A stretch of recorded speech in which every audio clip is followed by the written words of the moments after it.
PBL or project-based learning is a teaching method in which students gain new knowledge and skills while designing, planning, and creating a multimedia project.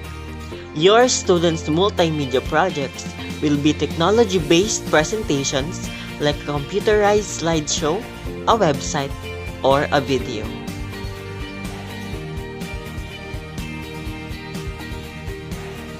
It is an instructional approach that allows students to develop knowledge and skills through engaging projects based on real-world challenges and problems.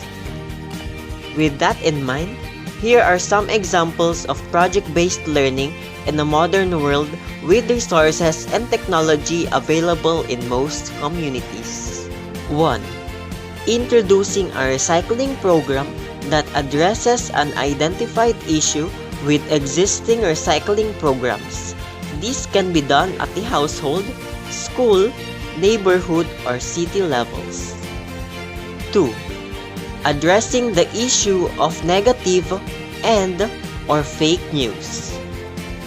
3. Analyzing the 5 most popular social media platforms for teenagers, then predicting and designing a new platform based on existing trends and past change trajectory.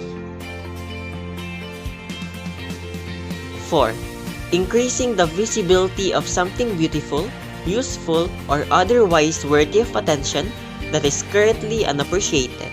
Examples are music, parks, people, acts of kindness, effort, movies, nature, and many more. And lastly, identifying, analyzing, and visualizing recurring themes throughout human history, then contextualizing those themes in contemporary society. What is the purpose of project-based learning? The purpose of this is to help students gain holistic and authentic learning. Projects are an easy way to integrate literacy and creativity into learning and assessment. And with this approach, educators can engage students in thinking deeply about content while also learning essential critical thinking, communication, and collaboration skills.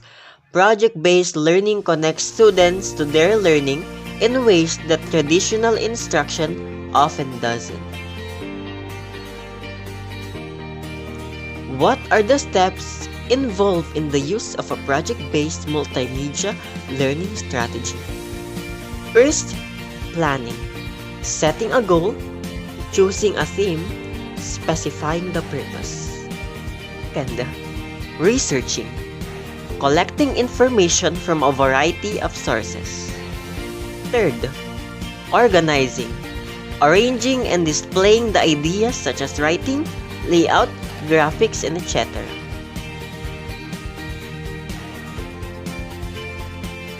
Developing. Putting everything into the computer. Is communicating. Presenting the project to an audience. Lastly, evaluating. What worked and what needs improvement. How do you evaluate project-based learning? Complex learning cannot be assessed or evaluated using any single measure. That is why we must examine both the processes and products of student learning.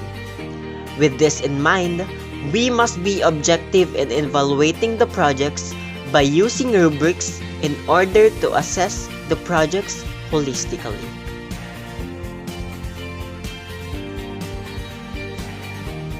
How can you implement PBL in your teaching? First, identification of a problem or an opportunity.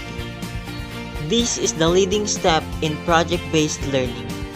Teachers or students identify a problem or an opportunity from their surroundings that requires meticulous work and demands a resolution. This problem can be related to the curriculum and may be affecting the school, community, city, or a country.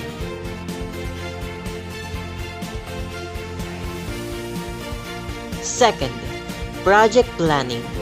The next step is to design a learning plan for the project, which means that the teachers assess how the problem or opportunity connects with the standards he or she is intending to teach. The best approach is to involve the students in this process so that they can feel included. Third, schedule. This is the third step of PBL, which involves setting a timeline and schedule for the project activities. Students should be given a set date or time frame in which they had to present their final project work. However, to realize the benefits of the whole process, be prepared to be flexible in your schedule. Set the schedule by working collaboratively with students. Monitor the progress. In PBL, a teacher is engaged in the process right from the beginning to the end. Teachers should incessantly monitor student work and progress. The role of the teacher in PBL is that of a facilitator who strives to make the learning experiences worthwhile for the students. Assessment. This is the fifth step of the PBL, and it involves assessing the learning outcomes and participation of students. Teachers can use a rubric to record students' progress and their learning outcomes.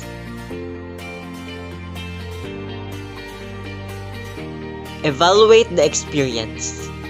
This is the last step in PBL, which involves reflecting that worked and what didn't during the whole process.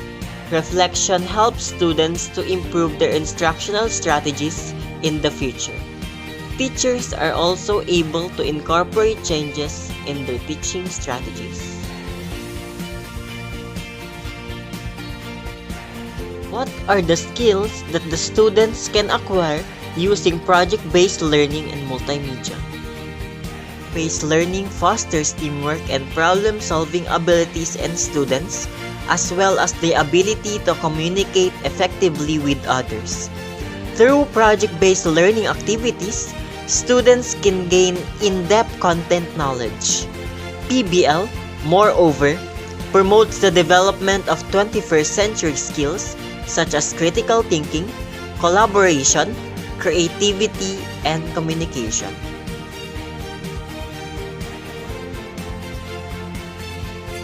What can be some limitations of the use of a project-based multimedia learning strategy? PBL necessitates a significant amount of time in order to solve complex problems. As a result, there will be insufficient time for the material or content, and the organization and administration of project-based learning can be time-consuming.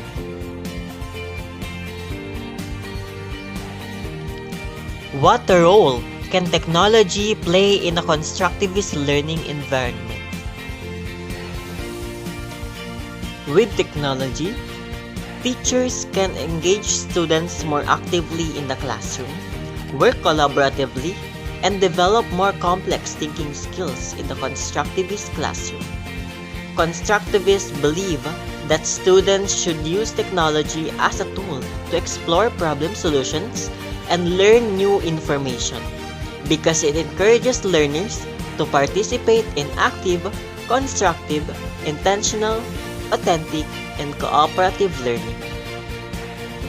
What is technology-supported learning? Technology-supported learning, or TSL, is defined as the incorporation of technology into learning environments in order to improve knowledge, skills, and attitudes.